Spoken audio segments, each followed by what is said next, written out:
So I'm going to introduce my guest now. So as you, well, I don't know if everyone knows this. I have known Whitney since we were probably 15, 16 years old, high school. And it's interesting because our lives have just done this for the past 35 years or so. And then for us both to have gotten into coaching around the same time. Whitney's about a year ahead of me on her coaching journey. And I'm really excited to have her as my guest. Whitney is a trauma-informed certified life coach and group facilitator and mentor who is also interestingly a travel coach and a language coach. And she runs her business as Open Spaces Coaching out of Kansas City. And she incorporates her life experiences and her training to help people find their inner power to move forward and thrive on their own journeys with self-compassion and confidence. And I'm really excited to have her here to talk about boundaries. Welcome, Whitney. Thank you. I'm excited to be here too. Full circle, 1 year. Whoop, whoop. Woohoo. And yeah, I don't think anyone was here. Whitney was my second guest, and we talked about healthy boundaries about a year ago, and it was a small group and different groups. So we're going to have a completely different conversation. So one of the things that I like to ask all of my guests is, just to kick us off, is what does health and well-being mean to you? Yes. For me, it's health and well-being, I think, for me means what feels like peace in both kind of my mind and my body, if that makes sense. Just knowing that, even though, I may have a cold or an illness or, what have you, or the general feeling that I have is that of peace, and that I'm surrounded with peace. It's kind of a little esoteric thing, but that's kind of what I'm working with right now. You know what? And I guess I will use that to just make a fine point that I, as a health coach, and I'm kind of saying the words health and well-being coach, because I really resist the idea that health looks any one way and that anyone has their, we get to have our own definitions of what health and well-being is. And that might be it might be consistent with what a physician tells us, or, something that we need to do for our own physical health. But in the end, we get to decide what health is. So I love that you've decided what that means for you. Yeah, it's very nice. So we're talking about boundaries tonight, boundaries during the holiday season. But I think for purposes of, setting definitions, it would be nice to start with, what are boundaries and what are not boundaries? Yes, because I think that's, you hear the word boundary thrown out all over the place. And I think, it's kind of one of those catch-all words that can generate a lot of emotions and feelings without knowing exactly what the definition is. So boundaries are limits that we set to create a healthy sense of personal space that aligns for what works in our lives, right? So boundaries can be physical or emotional, or you can also have boundaries in the workplace, material boundaries, time, personal boundaries. And they help distinguish our desires, our needs, and preferences from us to another person. So yeah. Go ahead. Well, no, I think that's super interesting. I mean, there's a very you have a very specific meaning. Like, and one of the things that we've talked in the past about is like what boundaries are not, and how people sometimes misinterpret what a boundary is for, or what it is. Right. So I think the main thing to think about when you're setting boundaries is intention. Because if your intention is to kind of protect yourself, if you think of yourself as, having, setting a boundary to create kind of some space between you and another person that keeps, your desires and needs in check. What boundaries are not are ultimatums or punishments, or with the intention of trying to change someone else's behavior. So boundaries, really, you're changing your behavior to fit the situation, to have it work for you. You're not trying to do something that will require someone else to change their behavior. Okay. Yeah, no, that's super interesting, because I think sometimes that's where we go. It's like, well, this person's causing a problem. I need to draw a boundary so that they will not cause a problem anymore.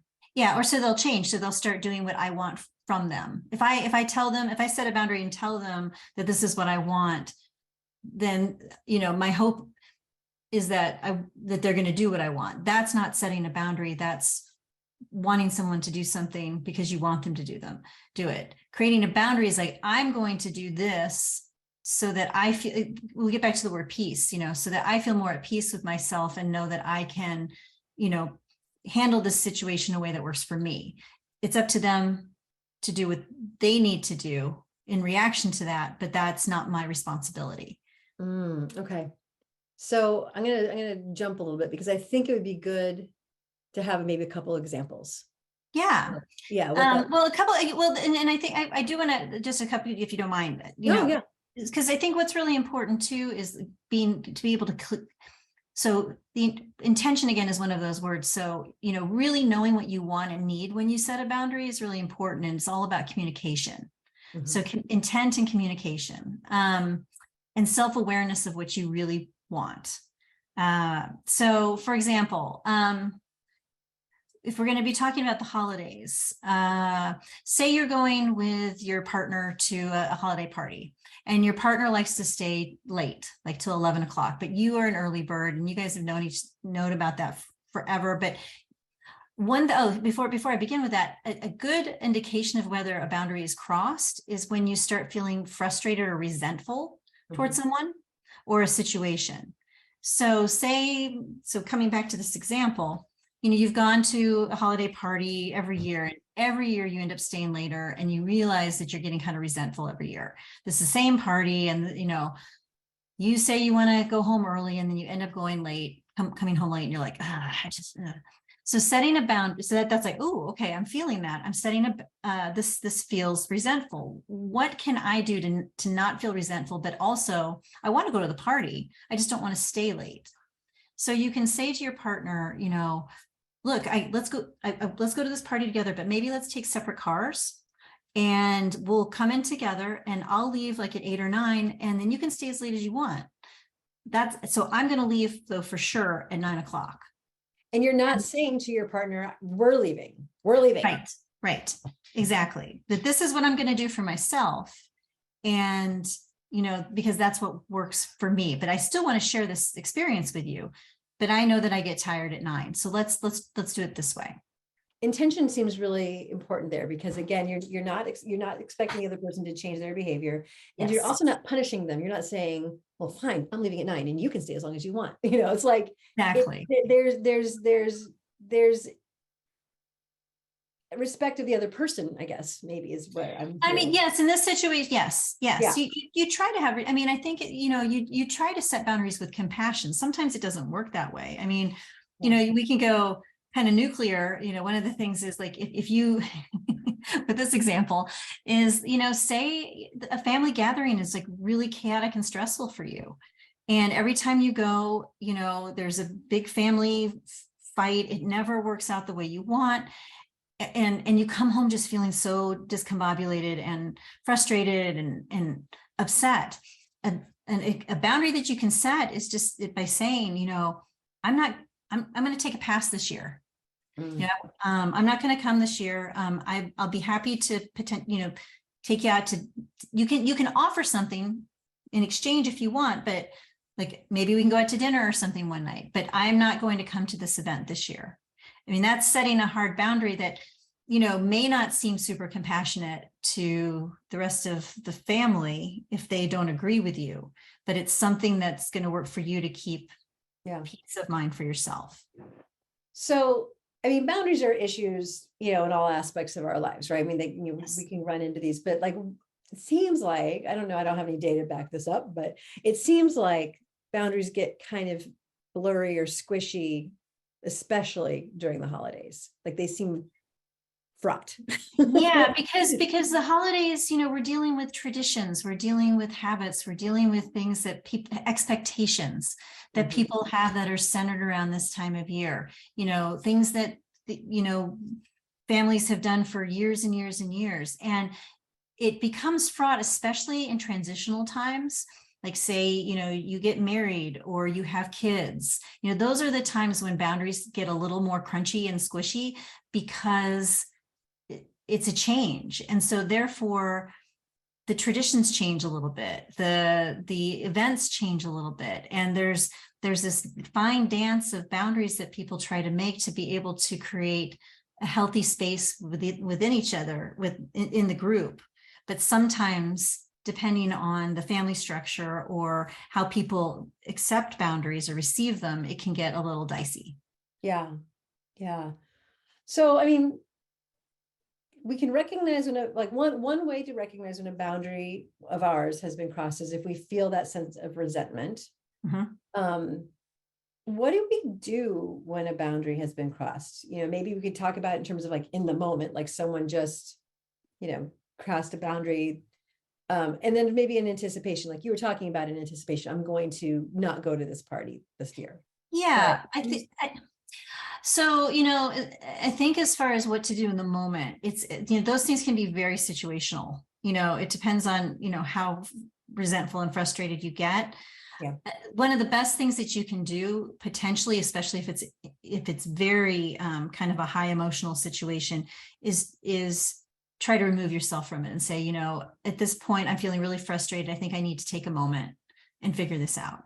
So, there's a difference between having an intention when you set a boundary and having a reaction when you set a boundary. Oh, can you say more? Yeah. So if you are frustrated in the moment when something's going on, and your tendency would be to react emotionally toward that. When you want to set a boundary, you want it to be more intentional.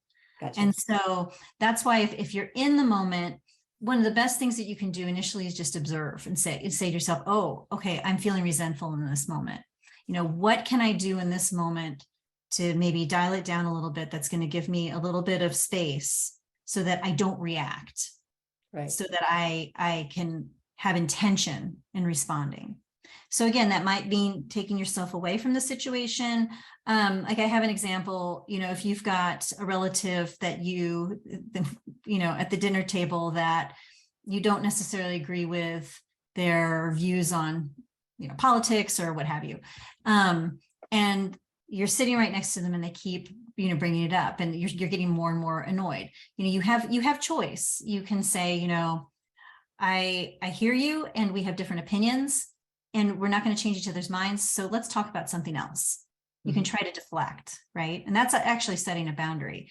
If that still isn't, if the relative still wants to continue to talk, you can say, I think I'm just going to take some space. And when I come back, I hope we can talk about something else.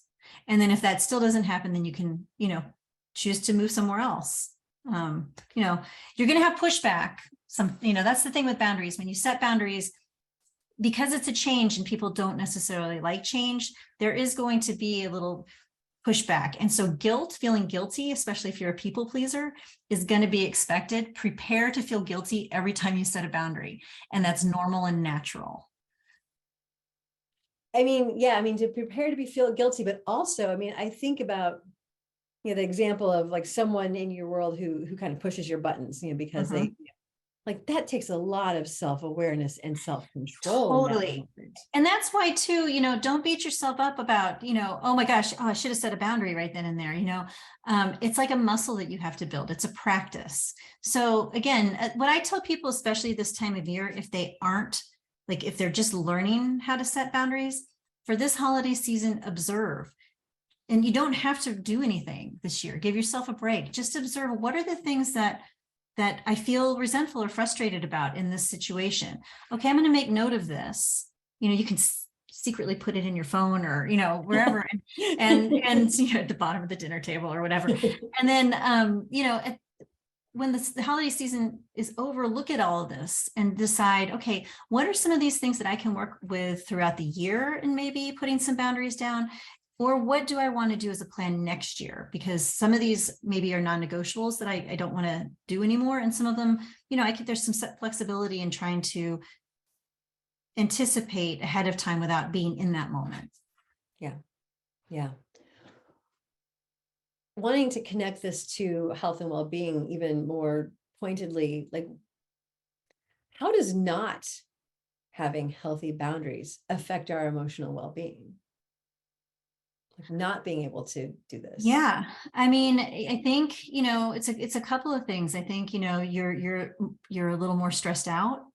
You potentially, it's kind of a training in self-awareness to a degree. Also, you don't necessarily know what you want because you're allowing this porousness to happen, and it's not your fault. This is conditioning, so there's no shame or blame into boundaries. This is pattern behavior that you've learned from childhood through adulthood, and so there's no shame in this, but it can affect your mental well-being in your daily lives, because if you're living with resentment a lot and feeling overwhelmed and feeling like your needs aren't being met, I mean that's a kind of a frustrating way to live. The hard way to live. And it does have physical health impacts. That kind of chronic stress is not physically healthy either. Right. So, yeah. Another idea that, as we've been planning this, it just kind of blew my mind up a little bit is, I used to think of boundaries as being, they're protective, right? They're there to, but also like as walls to kind of separate us. Yes. And one of the things that have come out of our conversations is just this understanding that actually this can make for more intimate relationships. Yes. Yeah, exactly. Yeah. And I was just about to, it's funny, like mind meld. We just had a mind meld, but I was just about to go into that. Is that it seems strange that if you put down a boundary with intention to create this space, it's actually creating more intimacy because you are being able to communicate what your needs are. And when you're not putting down boundaries, you're actually assuming that people know what you want. You're asking people to read your mind. And so that's going to create distance. You're not being able to communicate your needs. When you put down boundaries, you are speaking honestly and from your heart of what matters to you and what means something to you. And being able to do that, even if the interaction initially is a little crunchy, right? It's still being able to have that vulnerability of saying, I don't like this, but I'm willing to do this. That creates a closeness.